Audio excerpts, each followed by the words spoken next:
Dear Diary, I am really shooting for the fences here.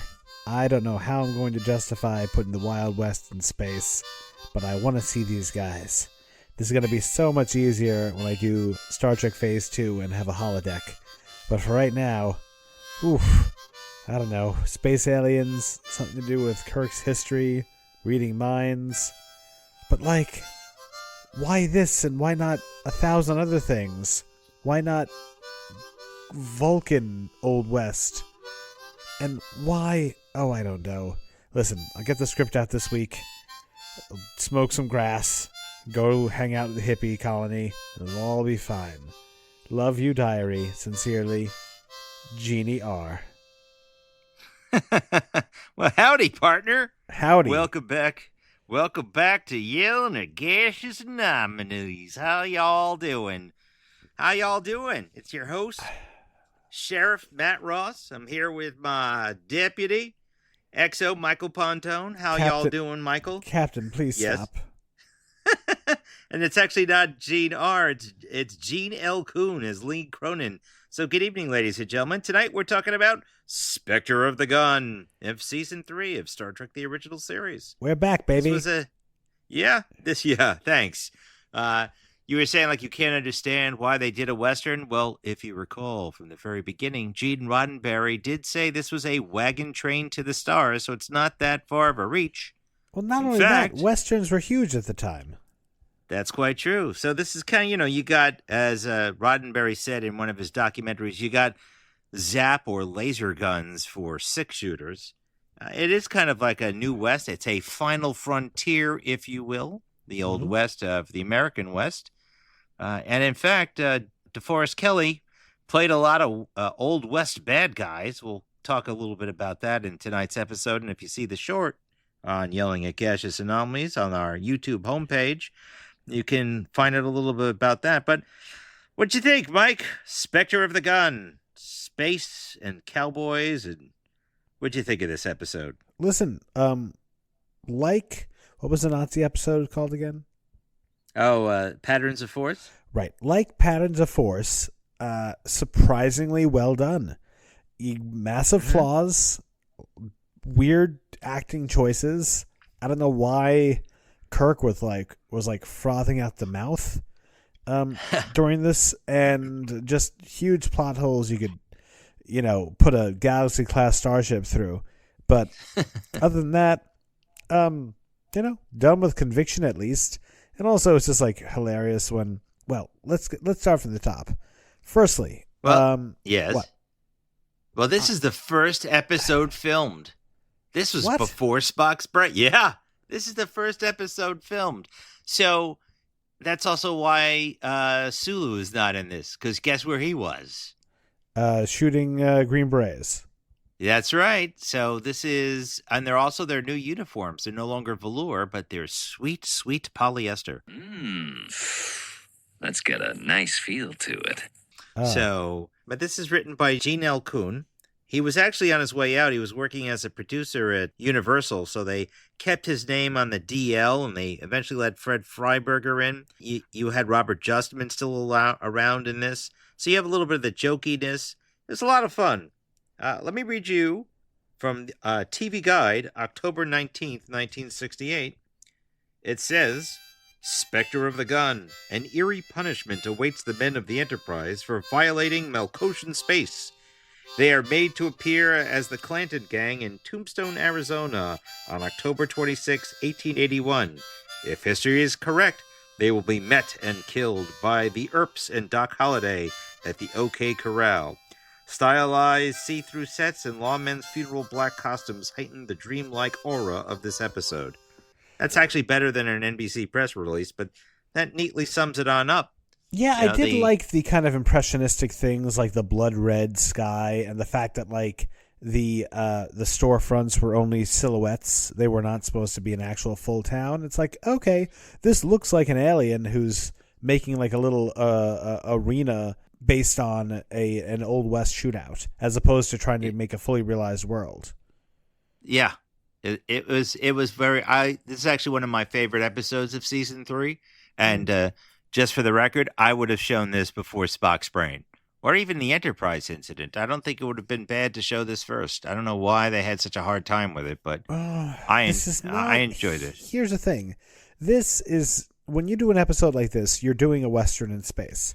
You're not doing a high sci-fi thing. And so I could see why they would want to do a very sci-fi centric show like Spock's Brain. Brain and brain, what is brain? For the first episode of their sci-fi show, even though it was not a very good episode. I would have put Enterprise incident before this. I agree on that. Yes. Yeah.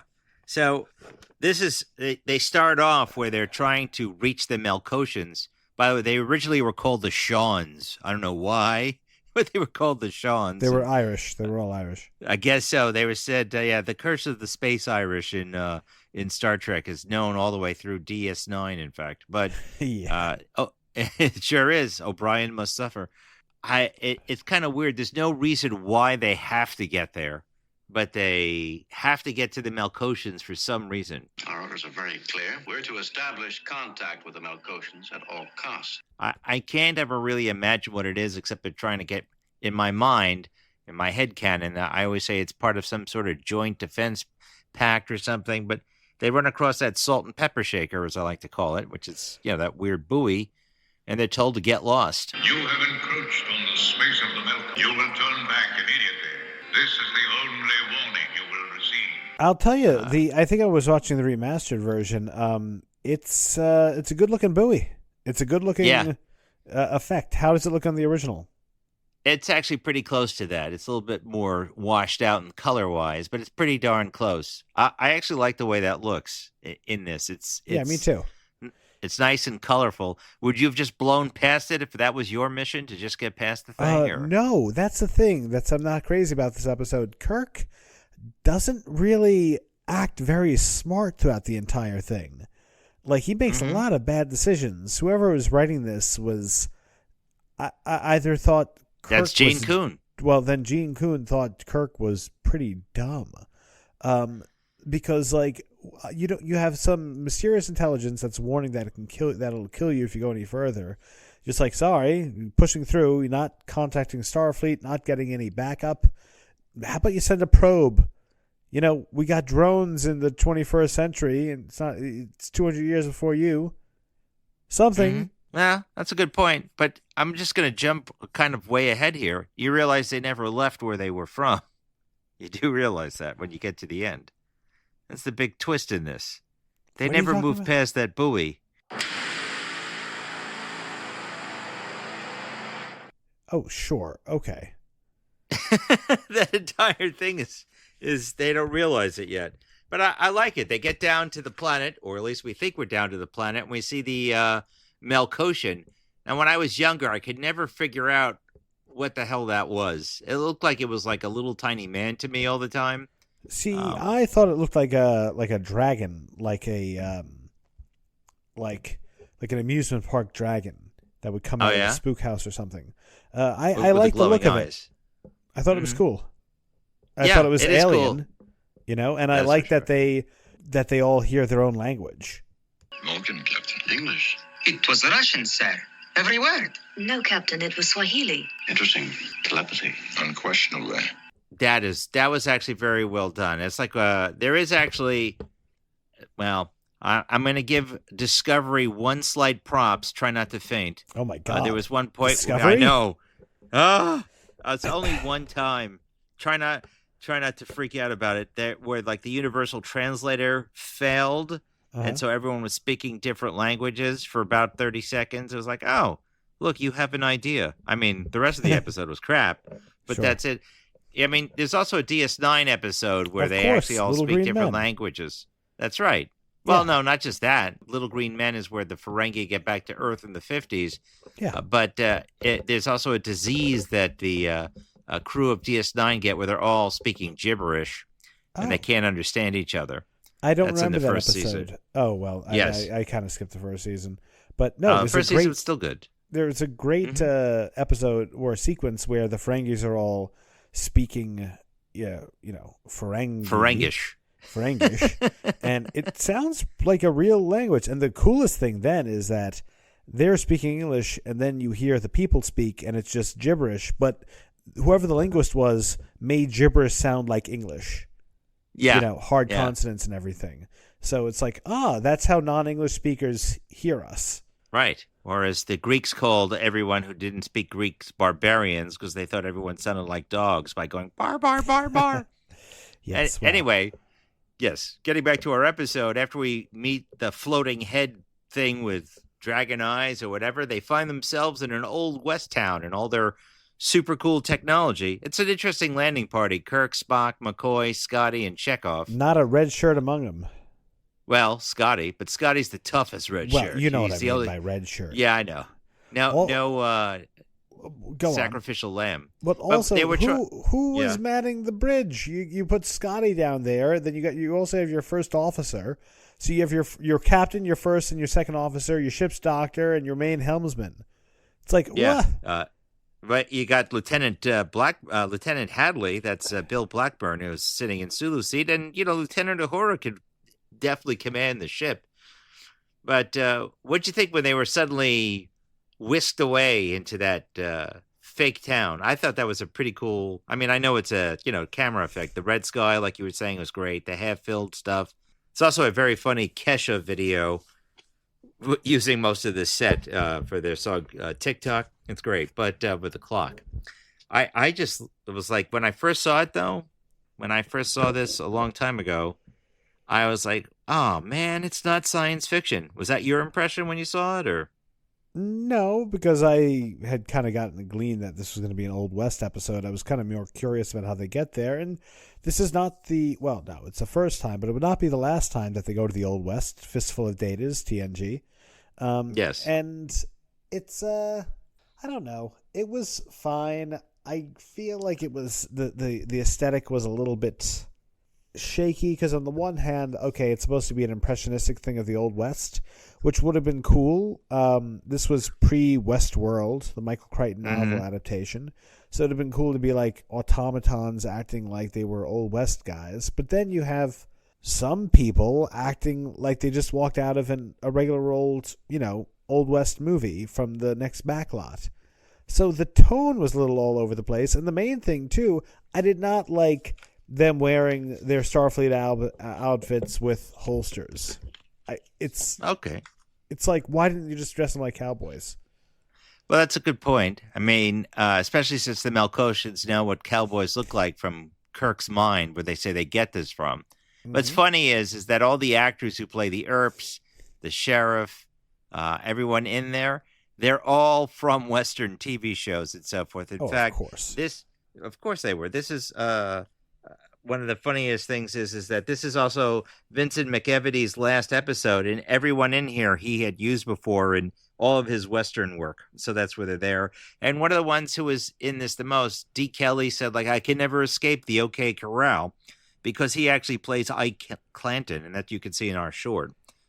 So, and now he's playing Lowry. It's pretty funny that he's always in there. This, though, just to let you know, this took 5 rewrites by Kuhn, one by Singer, and Freiberger added stuff. And it was originally called Execution 1872, which is before the OK Corral, which is in 1881. But it's kind of crazy. Do you think that people back then, because Westerns were more of a deal, just knew about the OK Corral, like more details? Yeah. Because I didn't. I realized I knew nothing about it. Oh, yeah. No, I mean, I knew about the OK Corral, but not as in high detail.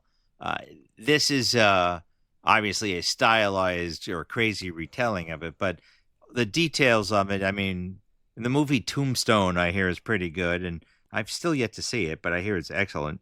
It's not bad. But this, star-studded. Yeah. I under that, and you can be your Huckleberry. I understand that, too.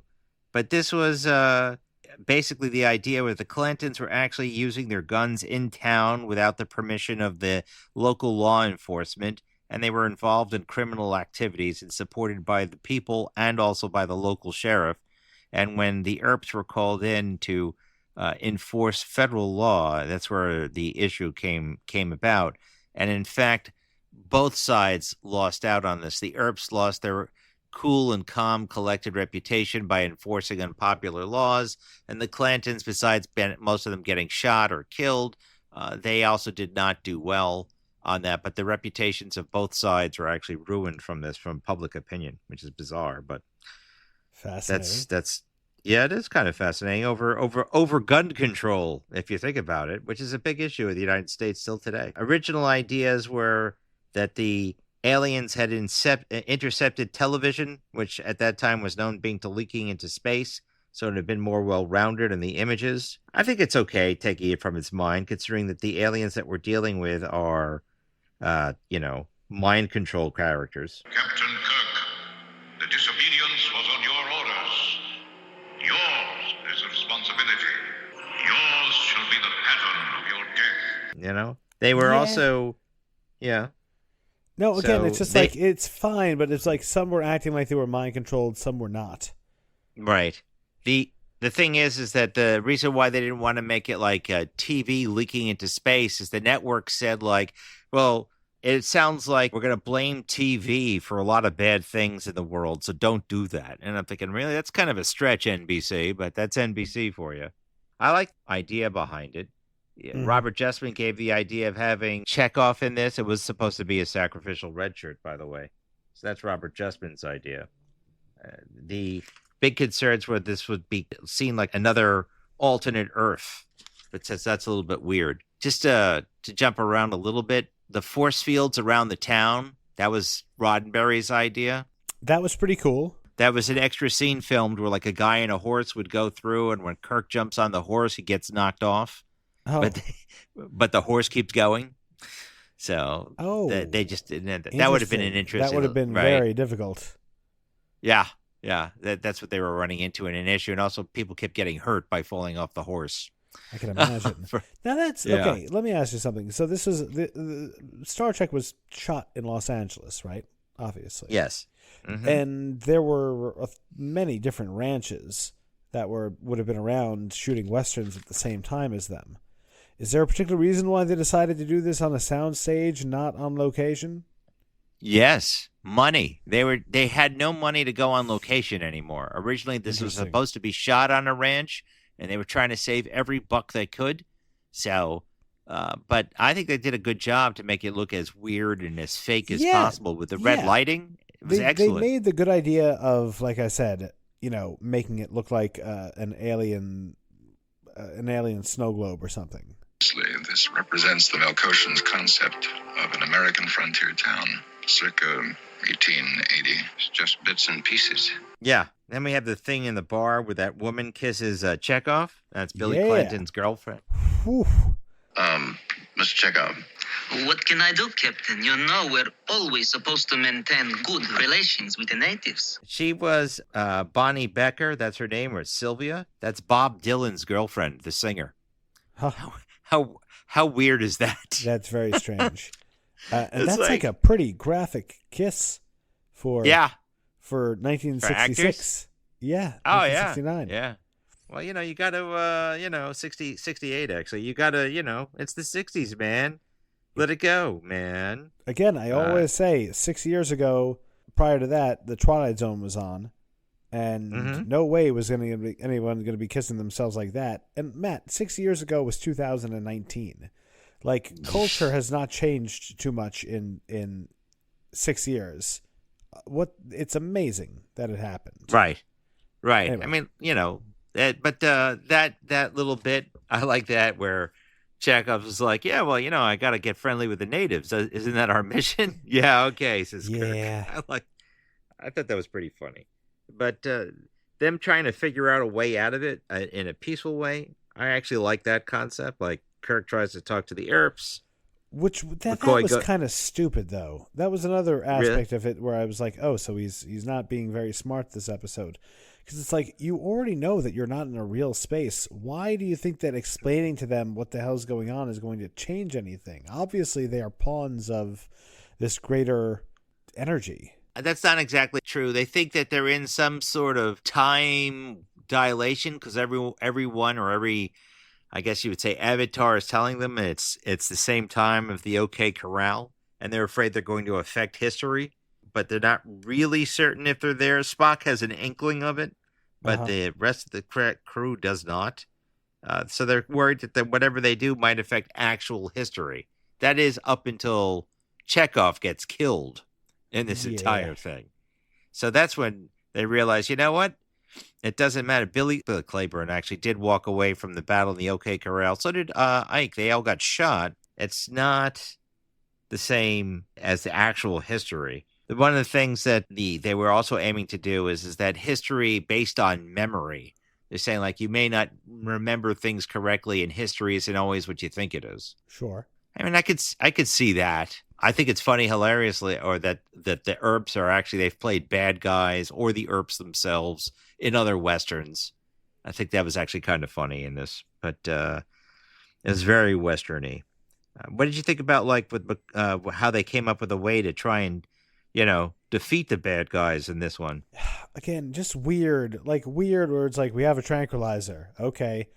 I want you to test it. It's like, what? What are you talking about? No one, in any other episode, they would not have said that. It was like, no, it's definitely going to work. Well, test it first. I'm like, Up to now, everything has gone wrong. I want to test it now. what? How many of these do we have? He was just using a pistol and mortar. Do it. God knows how long it took. So you're gonna just you got multiple of these tranquilizer things, and it's a freaking hilarious. I was laughing out loud. Hilarious image of Scotty snorting gas from a tranquilizer grenade. Be like, not working yet. Yeah. I also like the fact that he takes like a shot of whiskey beforehand. It's to kill the pain. But this is painless. Well, you should have warned me sooner, Mr. Spock. Fire away. He goes, it's painless. You should have told me beforehand. It's a very good joke. I like the fact that Scotty could do that. By the way, this is also Scotty's new hairstyle that Doohan hated. I actually don't like it myself, but where they like have it combed back. Drives me nuts. I kind of dig it, actually. I thought it was fine. Yeah, no, he didn't like it at all. It was terrible. By the way, here's something else. Shatner didn't like the way the script was going because he got like an early draft on it. And then because Shatner got a draft, Nimoy got a draft, and they started complaining about how this script was. And so there was a new rule. Don't give the actors the script until it's done. That's a smart move. Yeah. I think that's actually pretty funny. Nimoy didn't like the fist fight at the in this. He was trying not to get into fights, fist fights for Vulcans, and this is where he had like a rift between him and also Freiberger and Roddenberry again. Last time it was, or To Come, which was in Is There No Truth in Beauty, was over the necklace. This was how they were portraying Spock. It's interesting to me how the actors all think that they have like some sort of ownership on these characters, which I kind of agree with in some ways. I think if you're doing it for 3 seasons, there have been writers that have come and gone and directors that have come and gone, but the actors stayed the same. So as that's true, he has stated that he is he has a certain duty to his character because he's the only consistent person. And good. I mean, the flip side of that is hopefully you're not an idiot because. Or a bad writer, and listen, I love my man Patrick Stewart, but not in season 1 and 2 of Picard. That's the thing because they let him be the writer, and it's just terrible. Like Sir Patrick, you're an amazing actor. You do acting well. You take direction, you listen to your director, you attach things with gravitas. It doesn't mean you're a good writer. Just like Gene Koontz probably couldn't act his way out of a paper bag. Gene Koontz was a good writer. But here, let me just go through some other things. The reason why they used a smoke grenade is because originally they were going to use darts, and NBC was afraid that people would start making darts and shooting each other with them. Bruh. And especially if Scotty takes one to the neck and just shrugs it off. Yeah, but then again, you look at people who are influenced today by modern social media, eating Tide Pods or whatever stupid crap that's out there. I can understand why they were upset. So that's why they changed it from darts to the gas grenade. Roddenberry wanted a more formality, so if you think back to the very beginning, Kirk calls Spock a science officer. Thank you, science officer. As opposed to Mr. Spock. I heard that Why? too. Why? Yeah, that was Roddenberry saying, we got to make it more formal, not too chummy. And I'm like, the hell's wrong with you, Gene? You know, I could even see in the modern Navy, I don't think if you've served each other for like 30 years, although you might say lieutenant or captain, I can see like in like hushed conversations like, hey, Jim, yeah, you know, something like that. But this is just a little ridiculous. Maybe, you know, when they're out on mission, they're a little bit more, you know, formal with each other. Obviously, they're going to call themselves, you know, Jim and Bones behind closed doors. Right. But I just don't see where he would suddenly revert to science officer. It's not like the first episode that we don't know who it is.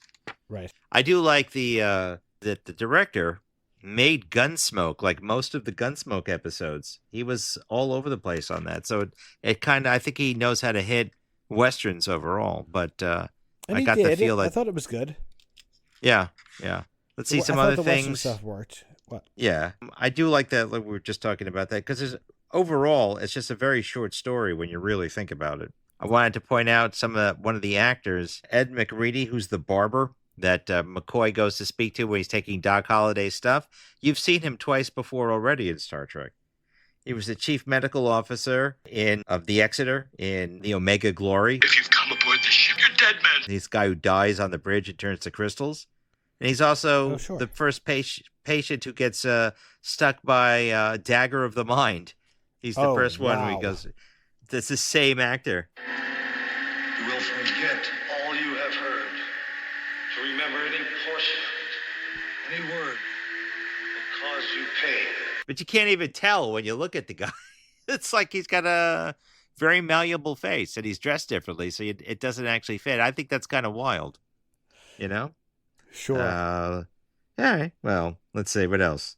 The bartender who was laughing at them, he was in this small movie called The Man Who Shot Liberty Valance. You might have heard of that one. I do not know that one, actually. Oh, wow. I already told you that Bonnie Beecher was Sylvia, Bob Dylan's wife. The rest of these, they were all in various Westerns, like Doc Holliday, Sam Gilman. He was in The Life and Times of Wyatt Earp, which I think is funny. Bull Zuckert, who was also one of the Earps. He was in The Virginian and Gunsmoke. Charles Maxwell as Virgil Earp was in Bonanza and Gunsmoke. See, there's a Gunsmoke all over the place. Rox Holman was in Gunsmoke and The Virginia.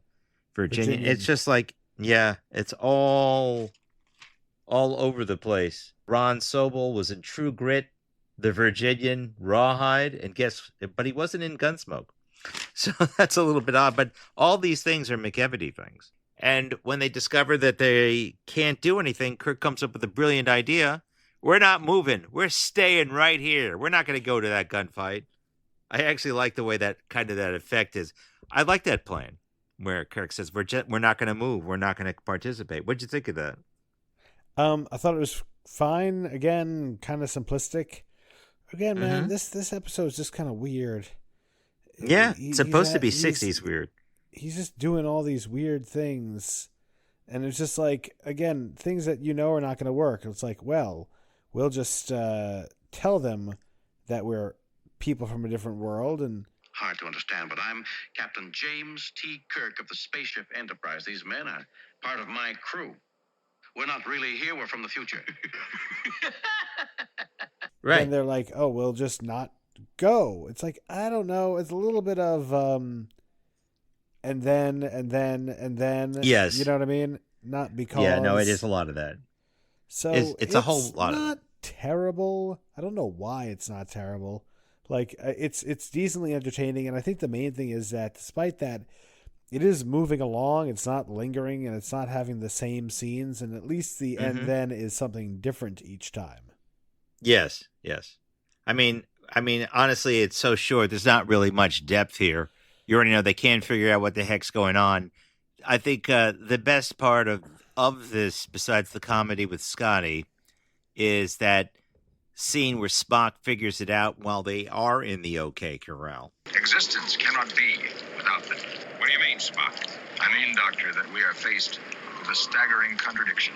We judge reality by the response of our senses.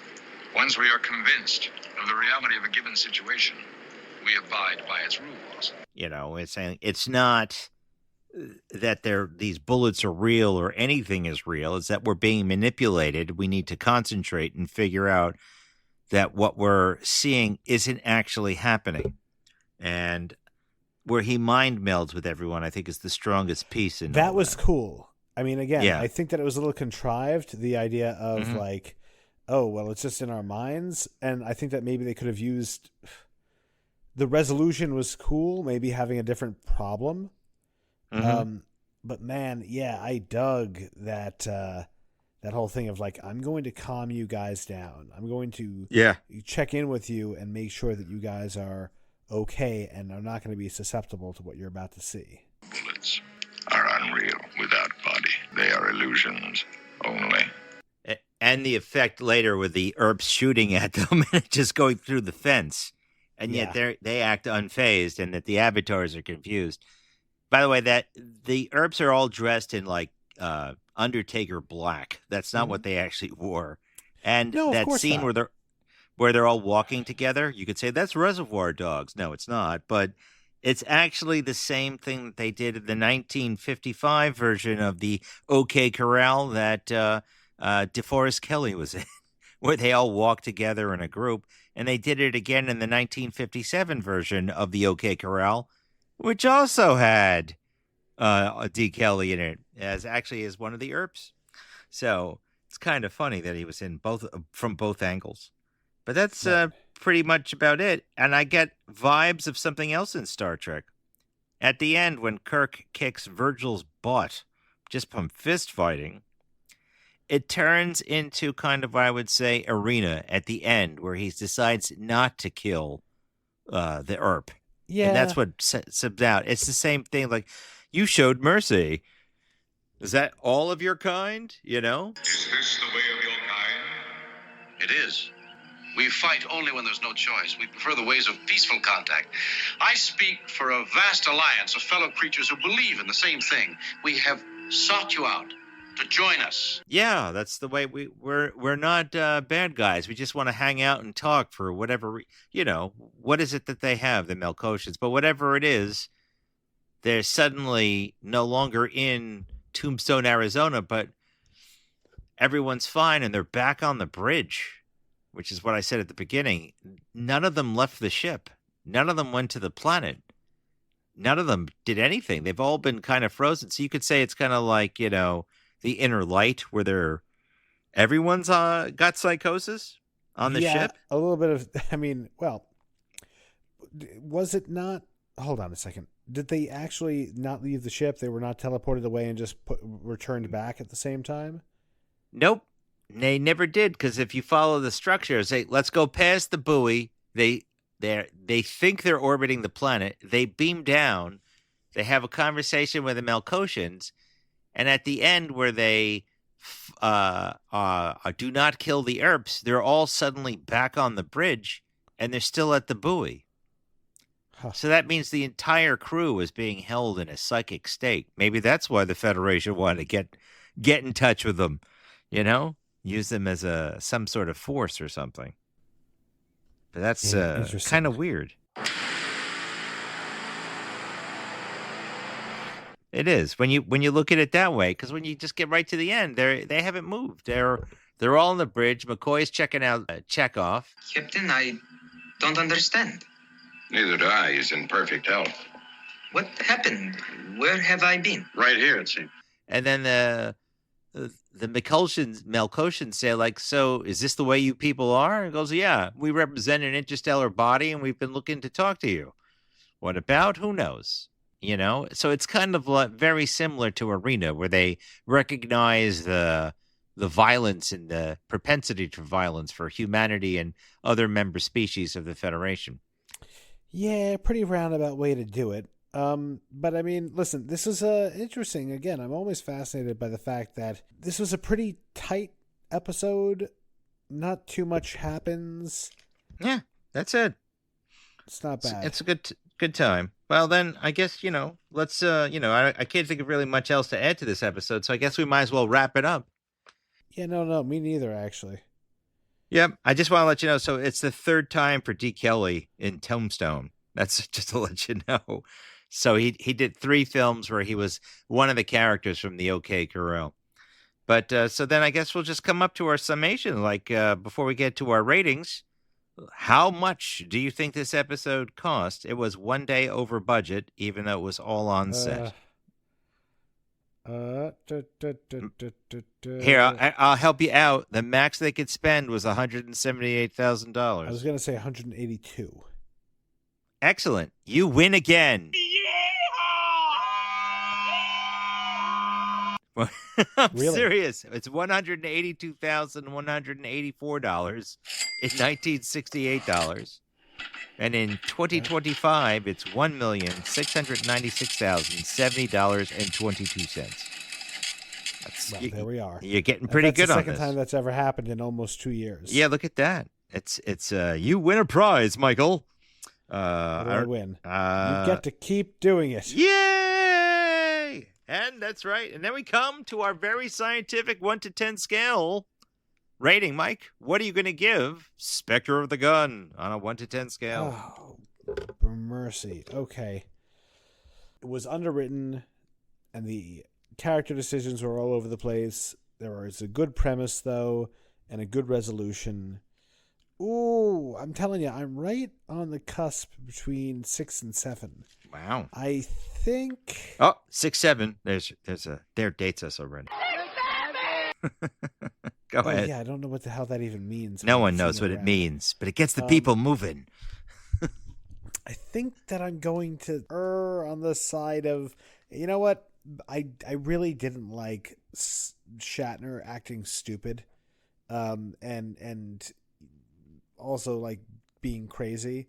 I felt like he was actually the weak link of the group, so I'm going to say 6. Wow. Well, I'm going to have to disagree with you again, XO. I'm not giving it a low mark. I was like 7, 8.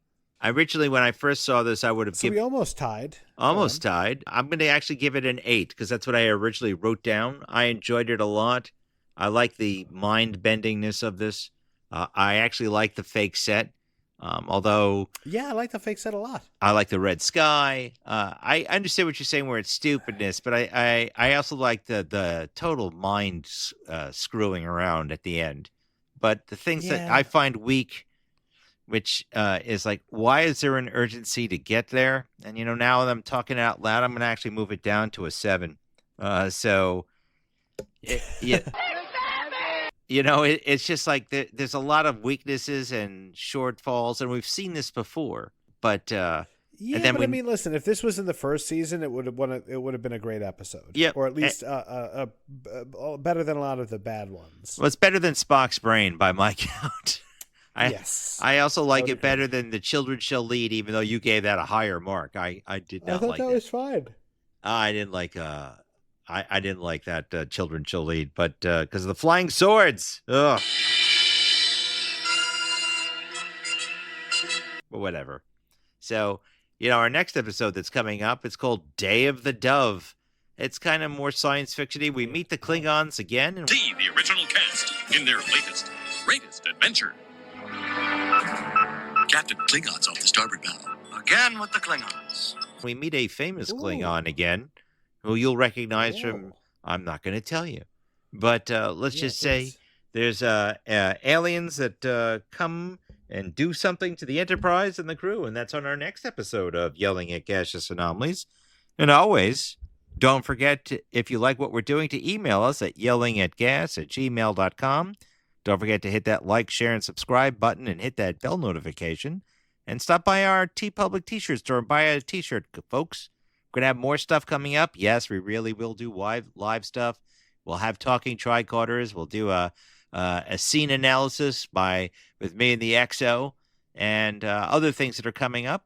Mike, anything you want to add or something coming up that's exciting? No. Just I'm continuing to traverse the galaxy with my captain. I'm actually really looking forward, of all things, to getting through the season so we can check out the animated series, because I've never seen a single second of it, and I'm kind of curious what they can do with, a wider expanse of ability to explore. Anyway, Captain, I appreciate it. Thank you as always. And you can take us out. Yeah, as always, Mike, it's a pleasure to take you through on our trek through the stars. I also look forward to the animated series, having seen them, owned them, and read the Star Logs by Alan Dean Foster. But that's it for this episode of Yelling at Gaseous Anomalies. Don't forget, next time we'll be talking about Day of the Dove. And as always, everyone, live long and prosper, and we'll see you out there. You boys want your usual? Absolutely. Half a gallon of scotch.